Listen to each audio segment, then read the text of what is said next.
Dan ketika Yesus telah dekat dan melihat kota itu, ia menangisinya katanya, "Wahai, betapa baiknya jika pada hari ini juga engkau mengerti apa yang perlu untuk damai sejahteramu. Tetapi sekarang hal itu tersembunyi bagi matamu. Sebab akan datang harinya, bahwa musuhmu akan mengelilingi engkau dengan kubu, lalu mengepung engkau dan menghimpit engkau dari segala jurusan. Dan mereka akan membinasakan engkau beserta dengan pendudukmu, dan pada tembokmu mereka tidak akan membiarkan satu batu pun tinggal terletak di atas batu yang lain, karena engkau tidak mengetahui saat bila mana Allah melawat engkau." Dalam seluruh Injil tercatat Yesus menangis hanya 2 kali.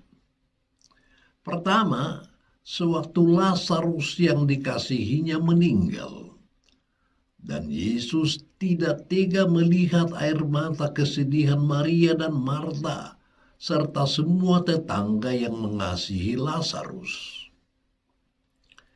Kedua ialah yang kita dengar dalam Injil hari ini.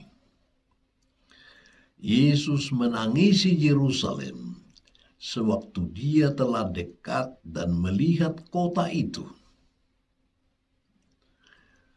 Mengapa Yesus menangisi Yerusalem?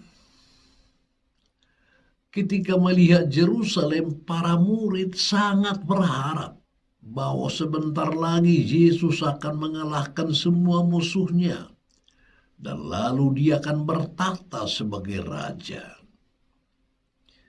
Tetapi Yesus melihat Yerusalem secara berbeda. Memang Yerusalem berarti kota damai sejahtera.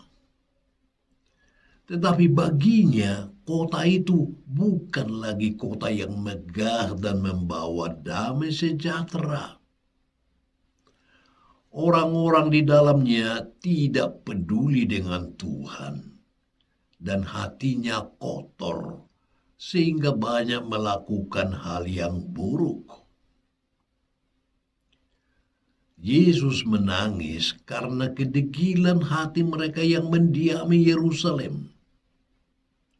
Yesus tidak hanya sedih melihat Yerusalem yang saat itu di hadapan matanya, tetapi juga sedih karena dalam seluruh sejarah keselamatan, Yerusalem terus-menerus membangkang.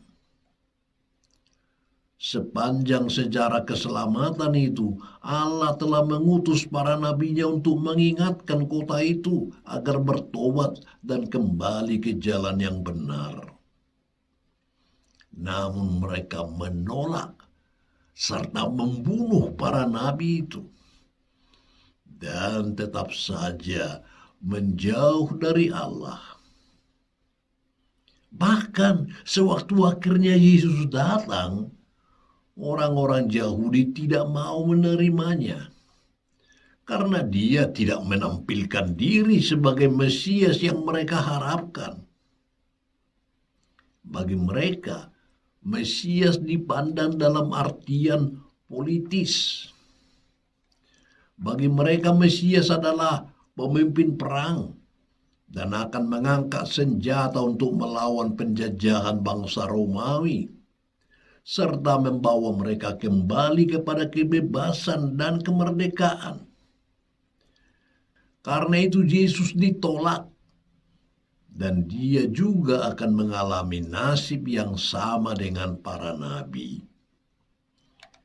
Kota itu menjadi tempat di mana dia akan mengalami penderitaan yang sangat ngeri, lalu akhirnya dibunuh.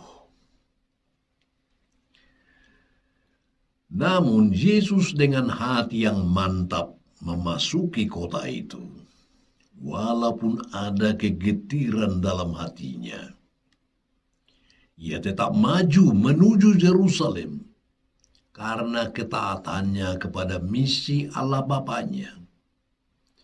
Ia rela mati demi menyelamatkan seluruh umat manusia. Bacaan Injil hari ini menjadi permenungan kita. Allah telah melawati kita dalam kehidupan kita di dunia ini. Kita tidak menyadari kasih yang besar ini. Kasih karunia yang ditawarkan Allah kepada kita dalam hidup ini sering menjadi sia-sia. Karena kita tidak mampu memahami rencana keselamatan Allah. Apakah Yesus menangisi kita juga? Manusia seringkali sibuk dengan dunianya, sibuk dengan dirinya sendiri, sibuk dengan bisnisnya, sibuk dengan pekerjaannya, sibuk dengan rekreasinya, sibuk dengan gadgetnya. Ya, manusia selalu sibuk dengan banyak hal, hingga rahmat Allah kadang berlalu tanpa disadari. Lalu ketika manusia sudah berada di titik lemahnya, manusia katakan bahwa Tuhan tidak mencintainya dan manusia menangis. Namun manusia lebih menangisi penderitaannya dan bukan menangisi dosanya. Yesus menangisi kita karena dosa-dosa kita. Ia menangis jika kita tidak kunjung bertobat dan berpaling untuk menerima keselamatan. Yesus juga menghendaki manusia zaman ini mengerti apa yang perlu untuk damai sejahteranya. Mari, jangan biarkan Yesus kembali menangis.